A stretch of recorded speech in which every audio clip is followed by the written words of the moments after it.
once again, ladies and gentlemen, boys and girls, one and all, to a brand new edition of The Quinn Spin. I'm your host, The Quinn. At least it's how I'm known here on the program, and at this point, really nowhere else. And I'm back here on Spotify, Apple Podcasts, YouTube, and more for another rousing and riveting installment of the official podcast of Underground Music Collective. And you just heard Revel 9's All I've Become at the top of the show. That has been our opening theme song here at the Quinn Spin since the great year of 2014. And it will be until the very end of days. And I'm here for another Quinn Spinn Solo Mission. And I'm actually at my friend's house dog sitting, and I'm going to explain why. So I had an episode, I actually had a couple episodes recorded, solo missions that I was going to release today. And I just didn't like them. There's been, a lot going on in life over the past several weeks to a few months. And I think I was kind of snake bitten by some of it on those episodes. And I was watching one back that I recorded last Friday, and I'm like, nah, man, I don't want to put this out because it focuses too much on where I've been and not enough on where I'm going. And right now, I find a major shift happening in my life, in UMC. And this is not a retirement speech. Don't worry, we're here to stay. And actually, we have some very, very, very exciting things going on and coming up.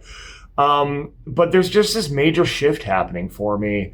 And I feel like a lot of people in my life, in my circles, certainly have been feeling this heaviness, this energy, as far as what's going on in the world and also things that are happening in their own lives. And we're all, I think, trying to process different things at the same time. And for me, I've said it plenty of times, like on the show and just in general, if you know me, 2025 was the best year of my life. It was certainly the most productive year of my life, but it had a shadow side. And the shadow side was, and not to go too far into the past, but just for some context here, coming into 2025, I was hitting a rough patch personally. There was a lot going on in my life, some goodbyes being said, some energy that I had to clear. And I had very little time because I had some major opportunities coming up, including the book release, including South by Southwest. And my decision at that time was just to channel all the unrest and anger that I was feeling about certain situations into making those things as great as they could be.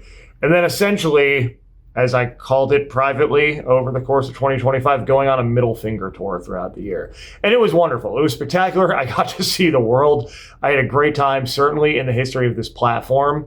And for me as a professional, the most successful year I've ever had. And I want to take absolutely nothing away from it. However, the chickens come home to roost. And when you finally come back off the road and you finally come back off the middle finger tour, you got to process some things and you got to figure out, okay, how do I want to show up in this season of life? And what you realize, if you're me, who's been going so hard on this for over a decade, is that your life is more than just this thing that you're creating. Right? As far as UMC, as far as the Quinn Spinn, it's a very important part of my life. I would say it's even a central part of my life. It's given me so many opportunities, introduced me to so many amazing people. I would certainly not be where I am or the person I am without it. However, the question for me, as I believe I said in an earlier episode this year, is no longer how do I fit my life around this thing, but how do I fit this thing into my life? I just turned 39 in March. And over the past few weeks in particular, there's been some additional shedding that has taken place and some perspective that's been offered to me, throughout this process. And I've realized that there are areas of my life where I've focused way too much on what's gone on in the past, what's gone quote unquote wrong, right? And, how that has affected me in the sense of me bringing it into the present and sabotaging the future, right? And certainly, there have been instances in business, but primarily I'm talking about romantic relationships, right? This has been something that throughout my 30s has been kind of dead end after dead end. And I think what I've really come to, over the past few weeks, is a couple of things. Number one, I need to understand, right, what my part in those situations was, right? And how the way that I showed up and the energy that I put out perhaps created those situations where things ultimately didn't work out, right? Secondly, and I think the more important thing, right, is what am I going to do about it, right? Because you can't stay stuck back there and you can't keep stuffing it down. Whatever you're going through, whatever you need to address, you can't keep pushing it down, covering it with work, covering it with other things, maybe even vices or something, right? You have to deal with your stuff, right? And you have to be willing to face it. You have to be willing to talk about it. And you have to be willing to give yourself permission to create new experiences and write new stories around it, right? And so I've been working on that over the past couple of weeks, and I'm actually really excited about it because, I go out, here in town, go to shows. Of course, I go to karaoke at Low Bar, and I've felt so just re-energized to engage the world. And I attribute it to just this resolve that I found and the clarity that I found with the help of some friends as well as myself to commit to writing a new story, right? To commit to writing a new narrative for myself, a new program to run in this brain of mine, because obviously the narrative that I've been running for all of my 30s to this point has not gotten me the results that I want in this area of life, And again, you could apply it to any area of life, the things that are holding you back, the anger you're holding on to, the resentment, the bitterness about things not working out. All that does is control your mind, control your day to where you're not showing up fully in the present, to where you're not showing up and engaging the world around you and seeing all of the new possibilities around you, right? And what you're really doing in that sense is you're robbing yourself, right? You're robbing yourself of new experiences. You're robbing yourself of new connections every time that you let yourself ruminate and let the past take hold, right? And that has been something that it's a major, major shift for me over the past couple of weeks. This has never been easy for me. And even sitting here talking to the camera about it, feels very strange. But I'm so happy to be sitting here in front of the camera talking about it, because that means that I'm finally leaning in and realizing what I need to do to change this narrative. And I'm doing it. I had a great weekend, a great week out there. I went to several events, of course. Like I said, went to go sing at Low Bar, and I've been trying to dress a little better when I go out. If I'm going to be the ghoul who haunts the halls there at Low Bar karaoke, then I'm going to give people a show. So I've been, going the button down and tie route, but still wearing jeans. And then if it matches the tie, the red and blue tie I have, I wear these red and blue Chuck Taylor shoes.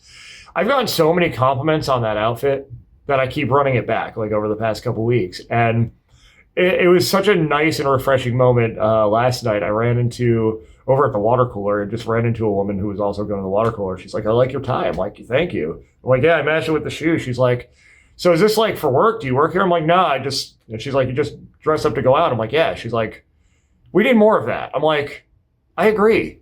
That's why, I like doing that kind of thing, and especially, going up there and singing and having people now coming back, that have seen me and heard me there before. It's it kind of gives me, this new lease on life and connection and new things to focus on, right? So I'm not replaying the same story, and I'm allowing myself to be open to new people and to new energy and new possibilities, and that translates over into business too. For all of the amazing opportunities of 2025 and all of the highlights, the many, many highlights, there was a lot going on behind the scenes that was challenging, right? As far as dynamics within certain environments, dynamics with certain people.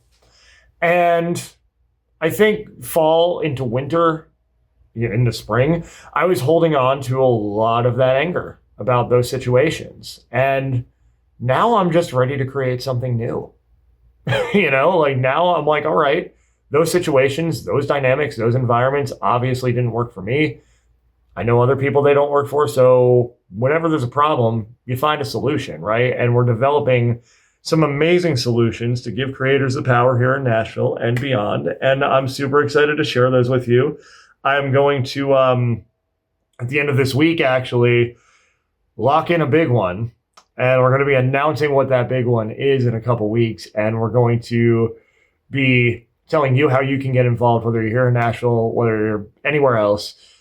This is a really transformative time for UMC. It's a really transformative time for me personally. And that transformation doesn't feel painful. Like, I'm excited about it. I'm charged up. I'm smiling so much more on this episode than I usually do because I'm just like, let's go. I think in previous shifts and previous periods of growth and discomfort, like, that story started playing again and again and again, all the ways that it won't work out, right?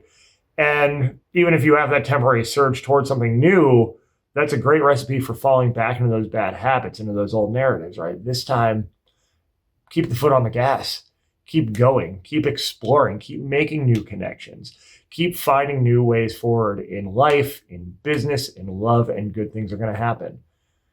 And that's why I wanted to re-record this episode, because when I tried Friday, I was still kind of, I was sitting with it in a different way. I think I was very much like looking toward the possibility, but still referencing things that had gone on, right? And things that were upsetting to me, but, holding on to those narratives and those memories in the way that I have been, like, no longer serve me, right?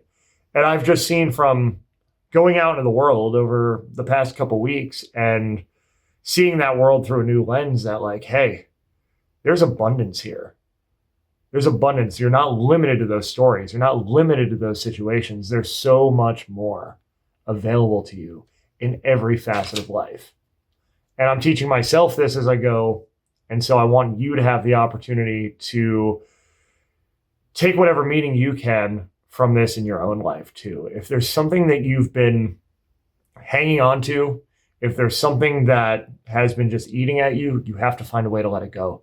You have to find a way to release it, because that is not only destroying you from the inside, but it's also destroying the possibility of anything new and better, right? So that's what I want to share with you. And I'm not here to tell you it's easy, right? I'll never tell you anything worthwhile is easy, but worthwhile is the thing, right? And if you can find a way to make that shift, to venture out, to step out of your comfort zone, to just show up in a new way, even if it's in the same environment, it could very well make all the difference. That's what I've got to share today. This has been the Quinn Spin. 2 N's in Quinn, 2 N's in Spin. You can find us on Spotify, Apple Podcasts, YouTube, and more. Also on the socials at Quinn Spin Official. Again, 2 N's in both Quinn and Spin, as well as Facebook, The Quinn Spin. That is our oldest social media channel here in the entire UMC universe, by the way. Underground Music Collective, that's what UMC stands for. That's our central hub for all things independent music, creativity, community, and more. UMCworldwide.com and UMC Worldwide on most of the socials. And become an underdog, too. Community.umcworldwide.com. We have a lot of great things coming up. A lot more ways for you to tap in if you're an underdog. Underdogs eat first through our multimedia content, through the performance opportunities, the conference and festival opportunities, and so much more, including that big one that I just teased on this episode. So make sure you stay tuned, because that's going to be exciting. And again, within the next couple of weeks, you're going to know what I'm talking about. I already know what I'm talking about, which is why I'm excited about it. So yeah, man. Hey, thanks for being here. As always, thanks for taking this journey with me. And I'm happy to be a part of yours as well. And Revel 9's All It Become is going to take us out like it brought us in. Grab some muffins on the way out.